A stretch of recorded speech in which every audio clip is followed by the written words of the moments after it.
To discuss this, we are now joined via Zoom by Dr. Richard Lessells, an infectious disease specialist. Dr. Lessells, thank you so much for your time this afternoon. Good afternoon.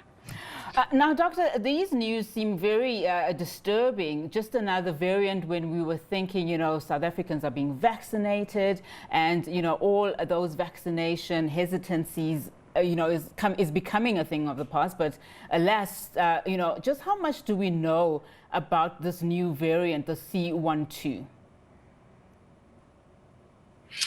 Yeah, I mean, here the intention wasn't to kind of alarm people and cause consternation. It was really to let people know that, again, through this network of laboratories we have around the country, the network for genomic surveillance, we've noticed that although the Delta variant is still the dominant variant spreading around the country, we noticed this new variant, the C.1.2, and it had a slightly worrying mix of mutations. So these changes in the genetic code that looked familiar to us from some of the other variants, the beta and the alpha variant.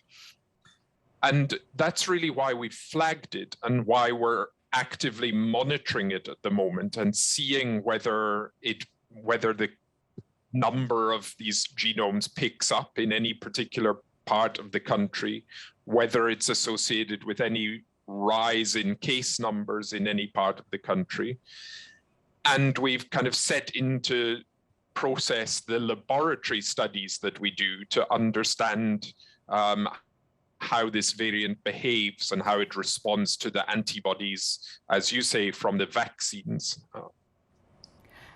Exactly, Doctor. I mean, in my introduction, we say that this variant, could be more transmissible. We know that the Delta variant, which is dominant now in the third wave, is significantly transmissible. How much, what's the difference between this variant and other variants, particularly as it comes to its its risk of spreading more to those that are even vaccinated at this point in time? Yeah, so the key words that you said there were could be. The reality is we just don't know. What we know when we look at the pattern of the mutations is that there are certain mutations that we think make the virus spread more efficiently, so more transmissible. But the reality is we don't know how that really plays out in a population and how that compares to the Delta variant. And the only thing we can do is to monitor it and see what's happening around the country with the case numbers and continue the genomic surveillance to see what we observe. Now, please, Doctor, if you may, just explain to us again how these mutations happen. I mean, there seems to be largely an understanding that the more unvaccinated people that you have, the more the likelihood of a new variant, coming into being, the more the virus mutates. Just help us understand how this has come to be. Yeah, that's right. I mean, these mutations, these changes in the genetic code are just a natural phenomenon as the virus spreads from person to person through a population. And as you say, the spread of the virus is easiest amongst unprotected people, people who've not been vaccinated and people who've had no prior infection. And the Delta variant is still spreading predominantly amongst people who have not been vaccinated. And the other thing that we think that may happen in a small number of individuals is because their immune system is not strong, they don't clear the virus as quickly from their body.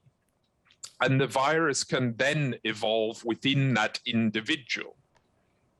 And it can pick up some of these genetic mutations over a period of a few weeks as it is in the body. And then that can start spreading to other people and can spill over into the population. And that's one explanation that we think might give rise to some of these variants, and these particularly kind of worrying variants. Now, we know that South Africa is headed for a fourth wave around about December, just before the festive season, if you were. So what does this mean for those that are vaccinated? And we understand that the vaccination program has picked up quite a bit, with the health minister coming out today to say that there are no problems with vaccine shortages in the country, etc. What does this mean then with this new variant coming into the fore for those that are vaccinated and those that would not have been vaccinated at the time? I mean, I'm trying to get to a point where we allay those fears to South Africans, particularly those that are vaccinated, about the effects of this new variant. Yeah, you're quite right. I mean, it's very difficult to predict the timing of any future wave, but this kind of reminds us that unfortunately this virus is not going away. We keep kind of hoping as we come out of each wave that that might be the end, but this virus has other ideas and it continues to spread and to evolve. The absolute priority is to get the people at highest risk of severe disease and hospitalization protected with vaccination, and to get the kind of coverage of vaccination up very high in those older people and the people with comorbidities. On top of that, there's then this need to vaccinate as many of the other people who are individually at lower risk of getting very sick, but that will help to slow the spread of the virus down. Fantastic. What we know about these variants, like this new one, are that the vaccines still work very well at protecting people against severe disease. So there should be no doubt in people's mind to go and get vaccinated and protect themselves. Very well. Thank you so much for your time, Dr. Lessells. Really appreciate it.